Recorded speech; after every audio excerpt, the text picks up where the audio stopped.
Good morning students. Welcome to the class back and we were discussing the chapter number 3 physically challenged and elderly persons या elderly people है ना। तो कल हमने क्या पढ़ा था कि फिज़िकली चैलेंज कैसे लोग होते हैं जिनकी फिज़िकल बॉडी में कुछ थोड़ी सी प्रॉब्लम होती है और उनको छोटे छोटे काम करना बहुत चैलेंजिंग हो जाता है, इसीलिए उनको क्या कहते हैं, फिज़िकली चैलेंज्ड लोग होते हैं वो, ठीक है। और गलत है, अच्छी बात नहीं है किसी का फिज़िकली चैलेंज होना, बट होते हैं लोग, क्या कर सकते हैं उसमें। हाँ, कोई बात नहीं। अभी हम क्या पढ़ेंगे,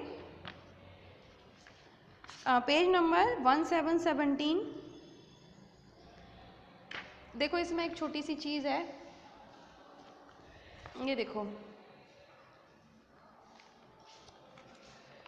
ये लड़की ये देखो डंडी लेकर चल रही है, तो ये मेरे ख्याल से मतलब क्या दिख रहा है आपको, शी इज़ ब्लाइंड, है ना। तो आप क्या और ये देखो कितने मज़े से खेल रहे हैं, है ना। तो they are physically fit but this girl is physically challenge.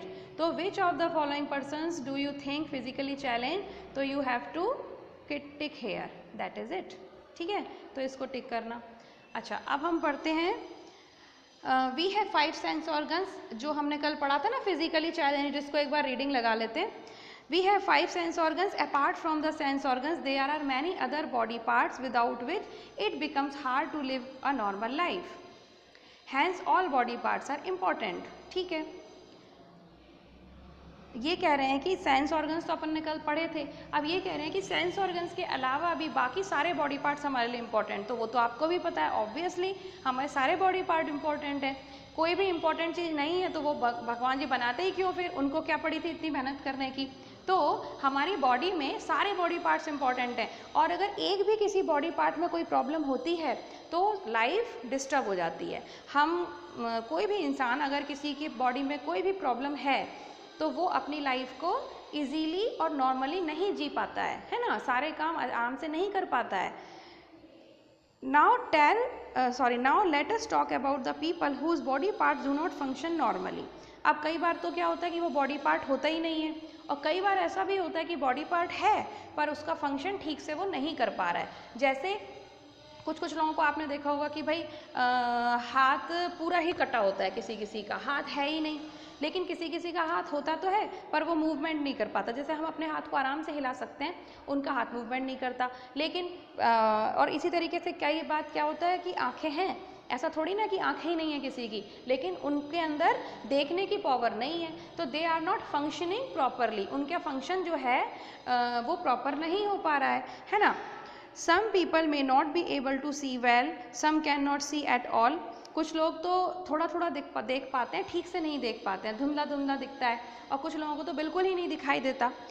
Some people cannot hear, some cannot speak. कुछ लोग बोल नहीं सकते, कुछ लोग सुन नहीं सकते।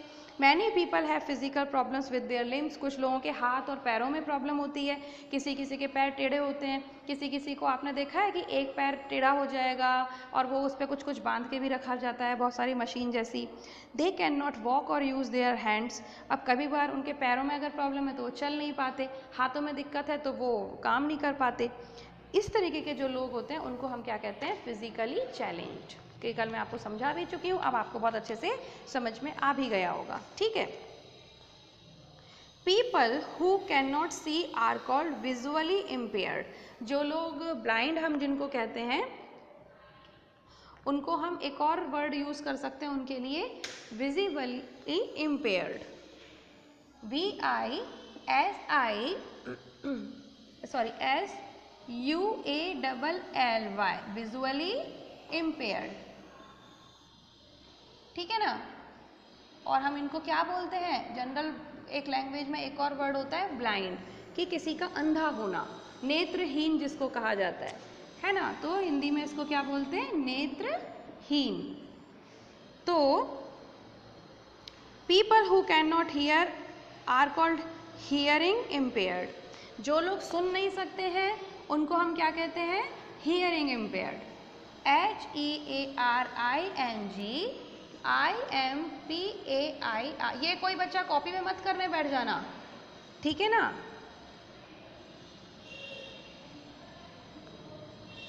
ठीक है, इसको हम डीफ भी कहते हैं। हियरिंग इम्पेयर्ड मतलब जिसको सुनने में प्रॉब्लम है, ठीक।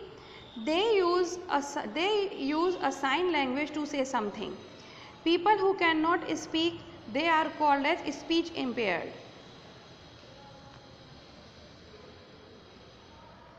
जो लोग बोल नहीं सकते हैं वो उनको क्या बोलते हैं हम, स्पीच इम्पेयर्ड, SPPECH इम्पेयर्ड, ठीक है ना। तो अब देखो तीन चीज़ें हो गई। फर्स्ट हो गया विजुअली इम्पेयर्ड, जो लोग ठीक से देख नहीं सकते है ना, और जो बिल्कुल ही नहीं देख सकते हैं।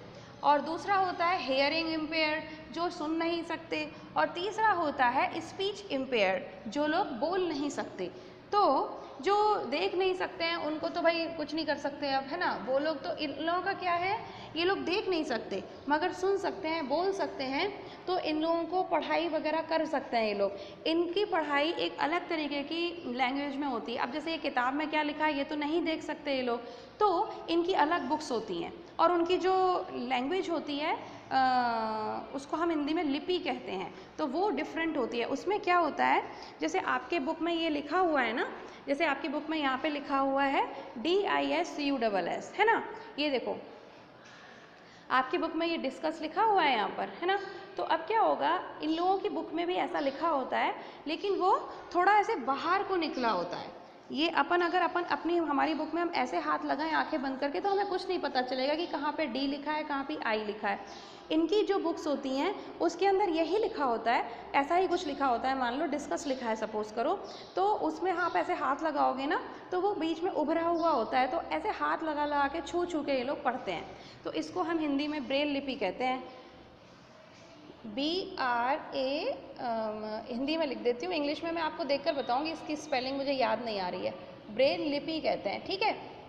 अब इंग्लिश में मैं आपको इसको कल बता दूंगी कि क्या कहते हैं, मुझे याद नहीं आ रहा है। ये एक साइंटिस्ट, मतलब एक साइंटिस्ट थे ब्रेल नाम के, उन्होंने इस वाली प्रोसेस की डिस्कवरी की थी कि भाई जो विजुअली इम्पेयर्ड लोग होते हैं वो कैसे पढ़ाई करें, कैसे आगे बढ़ें, क्योंकि जब ये लोग पढ़ लिख कर थोड़ा बहुत तो कुछ बन ही जाते हैं, है ना। क्योंकि हो सकता है कि कोई बहुत इंटेलिजेंट हो लेकिन उसको दिखाई ना देता हो, तो अब वो कुछ तो करेगा ना लाइफ में, थोड़ा बहुत पैसे तो कमाएगा, है ना। तो इसलिए उनको ब्रेल नाम के जो एक साइंटिस्ट थे, उन्होंने एक पर्टिकुलर एक लैंग्वेज तो नहीं कह सकते हैं, लिपि को लैंग्वेज नहीं कहते हैं, लिपि अलग चीज़ होती है जो ये लिखी रहती है ना। मैं आपको परसों बताऊंगी इस चीज़ को, जब भी नेक्स्ट हम पढ़ेंगे भी तब बताऊंगी ठीक से। अभी आप बस इतना समझ लो कि ब्रेल नाम के एक साइंटिस्ट थे, उन्होंने एक लिपि बनाई थी और वो लिपि के हिसाब से जो अंधे लोग होते हैं, जो देख नहीं सकते, जो नेत्रहीन लोग होते हैं, विजुअली इम्पेयर्ड जिनको कहा जाता है, वो इस वाले लैंग्वेज के हिसाब से हेल्प से पढ़ते हैं, ठीक है। ओके, अब होता है हियरिंग इम्पेयर्ड और स्पीच इम्पेयर्ड। आपने कई बार टीवी में देखा होगा, वो ऐसे ऐसे करके कुछ इशारे से बातें करते हैं, ठीक है। तो इस तरीके के लोग जो कि ठीक से सुन नहीं सकते हैं, ठीक से सुन नहीं सकते और बोल नहीं सकते हैं, तो उनके लिए क्या होता है कि ये साइन लैंग्वेज चलती है। ये लोग क्या करते हैं, साइन लैंग्वेज, ठीक है। तो विजुअली इम्पेयर्ड के लिए क्या होता था, ब्रेल लिपि होती है अभी भी, है ना। तो ये तो इसको, अब इसको इंग्लिश में क्या कहते हैं वो मैं आपको बाद में बता दूंगी। और इसी तरीके से जो हियरिंग इम्पेयर्ड और स्पीच इम्पेयर्ड लोग होते हैं, तो वो किससे यूज़ करके अपना काम करते हैं, साइन लैंग्वेज को यूज़ करके। और उन लोगों को अच्छे से सिखाया जाता है। तो जैसे हम एक दूसरे की बात समझ लेते हैं 2 मिनट में, वैसे ही वो लोग भी साइन यूज़ करके फटाक से एक दूसरे की बात समझ लेते हैं। क्योंकि अपन को तो समझ आएगी नहीं कि वो, अगर हम बोल रहे हैं गुड मॉर्निंग, तो वो कुछ करते होंगे ऐसे, कुछ उनकी साइन लैंग्वेज में करते होंगे, तो वो दूसरे को समझ में आ जाती है, जो वो लैंग्वेज जानता होगा, और या तो फिर वो भी वही डीफ होगा, डम्ब होगा, तो इस तरीके से। तो अभी कुल मिला के बात ये है कि जो विजुअली इम्पेयर्ड लोग होते हैं, जो दिखाई नहीं देता है जिनको, नेत्रहीन लोग होते हैं, वो किस तरीके से अपने पढ़ने लिखने का काम करते हैं, with the help of this Braille लिपि। और जो लोग हियरिंग इम्पेयर्ड होते हैं, स्पीच इम्पेयर्ड होते हैं, ठीक से सुन नहीं सकते हैं, बोल नहीं सकते हैं, वो कैसी लैंग्वेज यूज़ करते हैं, साइन लैंग्वेज, ठीक है ना।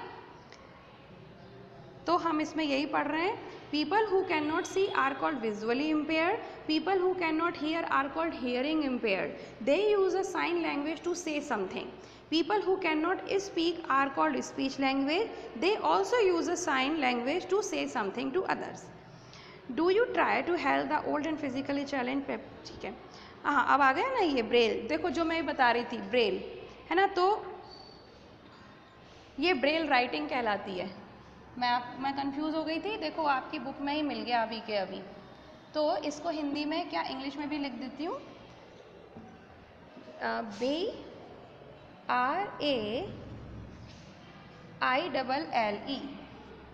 Braille writing.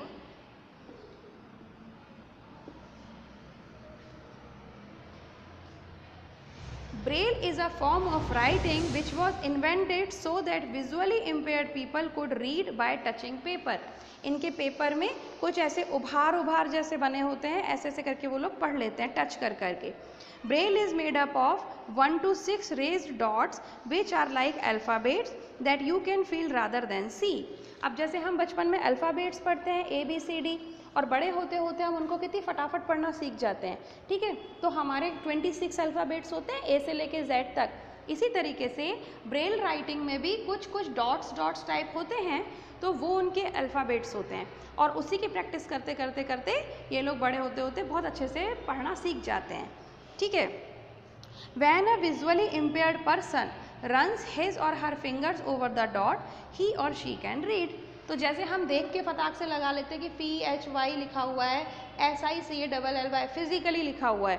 इसी तरीके से वो उन लोगों को आदत पड़ जाती है, वो फटाफट अपनी बुक में ऐसे ऐसे ऐसे करके डॉट्स को छूते हैं और उनको पता चल जाता है कि इसमें क्या लिखा है. ठीक है ना. Today many books have been written in Braille. अब आजकल तो बहुत सारी बुक्स लिखी जाने लग गई हैं इस राइटिंग में, ब्रेल राइटिंग में. Many magazines are also available for visually impaired people. और आजकल तो जो विजुअली इम्पेयर्ड पीपल होते हैं, जो देख नहीं सकते हैं, उनके लिए ब्रेल राइटिंग में बहुत सारी मैगजीन्स वगैरह भी बनने लगी हैं. Even airplanes offer Braille magazines for visually impaired travellers. और तो और जो एयरप्लेन होते हैं ना, अगर उसमें कोई विजुअली इम्पेयर्ड बंदा जाता है तो वहाँ पर कुछ जो एयरप्लेन सर्विसेज हैं वो उनको ब्रेल राइटिंग में लिखी हुई मैगजीन्स प्रोवाइड करती हैं, ताकि वो ट्रैवल के वक्त अपना पढ़ सके कुछ. ठीक है. अच्छा, अब हम आते हैं कि एक और बात. देखो एक इम्पॉर्टेंट बात लिखी है, do you know Louis Braille. अब ये जो ब्रेल राइटिंग थी वो किसने इन्वेंट की थी? मैंने कहा था ना कि ब्रेल नाम के कोई साइंटिस्ट थे, तो उनका पूरा नाम क्या था? LOUIS, Louis Braille, BRAILLE. इन्होंने ही ब्रेल राइटिंग बनाई थी. Louis Braille invented Braille, a universal system of reading. He was 3 years old when he lost his eyesight and invented Braille when he was just 15. अब बताओ, ये जो थे Braille, वो जब 3 years के थे, सिर्फ इतने छोटे से, तभी उन्होंने अपनी आँखों की रोशनी खो दी थी. मतलब पता नहीं क्या बात थी, लेकिन वो अंधे हो गए थे, फिर वो देख नहीं पाए कभी भी अचानक से, है ना. तो और जब वो 15 इयर्स के हुए तब तक फिर उन्होंने ब्रेल राइटिंग की डिस्कवरी भी कर ली थी. सोचो वो कितने इंटेलिजेंट होंगे. इंटेलिजेंट थे, लेकिन किसी कारण से उनकी आंखें चली गईं, वो अंधे हो गए, तो फिर क्या? तो फिर उन्होंने सोचा कि भाई अगर कोई अंधा है तो वो कैसे पढ़ेगा, क्योंकि वो इंटेलिजेंट भी हो सकता है. ऐसा थोड़ी ना कि कोई अंधा अगर है, कोई नेत्रहीन है, तो वो इंटेलिजेंट नहीं हो सकता. तो अगर इंटेलिजेंट है तो फिर वो तो उसका तो इंटेलिजेंस सब बेकार हो जाएगा, वो तो पढ़ ही नहीं पाएगा, लाइफ में कुछ कर ही नहीं पाएगा. तो क्या एक अंधा इंसान बेकार हो जाएगा, या वो सिर्फ बेचारा भीख मांग कर ही खाना खाएगा? तो उन्होंने कहा नहीं, ऐसा नहीं होगा. तो फिर उन्होंने कुछ सोचा कि कुछ ऐसा बनाता हूँ जो हर विजुअली इम्पेयर्ड इंसान को हेल्प कर सके. तब उन्होंने ये राइटिंग बना डाली. और सोचो, जब उससे 15 ईयर ओल्ड थे, तब 15 ईयर का मतलब जब 9th-10th में बच्चे होते हैं, 10th क्लास के जो स्टूडेंट्स होते हैं, उतने बड़े वो सिर्फ थे, तभी उन्होंने एक राइटिंग बनाई और उसका नाम उन्होंने अपने ही नाम पे रखा. तो उसको ब्रेल राइटिंग कहते हैं. आपको अच्छे से समझ में आ गया होगा कि फिज़िकली चैलेंज पर्सन क्या होते हैं और फिज़िकली चैलेंज पर्सन किस तरीके से अपनी बातों को करते हैं आपस में. ठीक है. तो जो विजुअली इम्पेयर्ड होते हैं, मतलब जो देख नहीं सकते, they use braille writing to read something. ठीक है. तो लुइस ब्रेल नाम के जो बंदे थे, जो एक व्यक्ति थे, उन्होंने ब्रेल राइटिंग की डिस्कवरी की थी। जो हियरिंग इम्पेयर्ड होते हैं, जो सुन नहीं सकते, और जो स्पीच इम्पेयर्ड होते हैं, जो बोल नहीं सकते, वो साइन लैंग्वेज यूज़ करते हैं। ठीक है ना, आपने टीवी में भी देखा होगा, बहुत सारी बार देखा भी होगा, तो कॉमन सी बात है कि बहुत ऐसे ऐसे करके कुछ यूज़ करते हैं, तो उसे कहते हैं साइन लैंग्वेज। ठीक है, इतना पढ़ के रखो। अभी ये चैप्टर थोड़ा बाकी है, अब हम इसको पढ़ेंगे फ्राइडे के दिन। ठीक है, तो फ्राइडे के दिन देखते हैं कंप्लीट होता है कि नहीं होता है। बाकी बच्चे फटाफट अपने, और बहुत सारे बच्चों की कॉपीज़ आ रही हैं लगातार चेक होने के लिए, आप दे दो। ये वाले वीक भी मैं चेक कर देती हूँ। मैडम का गुस्सा थोड़ा ख़त्म हो जाता है जल्दी, ये अच्छी बात है कि आपकी मैडम को गुस्सा बहुत आता है, उसके बाद फिर बहुत जल्दी से ख़त्म भी हो जाता है। तो फिलहाल मैडम का गुस्सा ख़त्म है, इसीलिए बच्चे फटाफट कॉपीज़ दे दें। और सैटरडे को तो शायद छुट्टी रहेगी 15 अगस्त की, तो फ्राइडे तक दे दो। ठीक है, तो keep studying, have a good day, we will meet day after tomorrow. Bye bye.